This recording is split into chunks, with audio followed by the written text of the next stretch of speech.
Kaniya na ang mga dagkong balita karong adlawa sa One Mindanao. 117 million pesos nga flood control project sa barangay Pagatpat sa Cagayan de Oro City. Nakitaan og liki. Hinuon, kontraktor, gilayon kining gi-repair.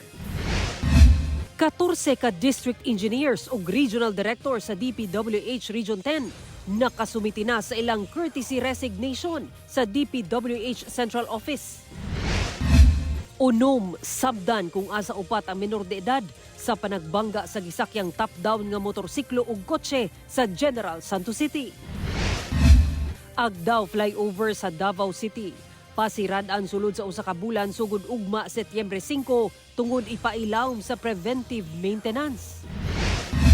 Duha ka sea otter nasiplatan sa baybayon sa Turtle Island sa Tawi-Tawi. Ang maong mananap padayong ginaprotektahan sa otoridad.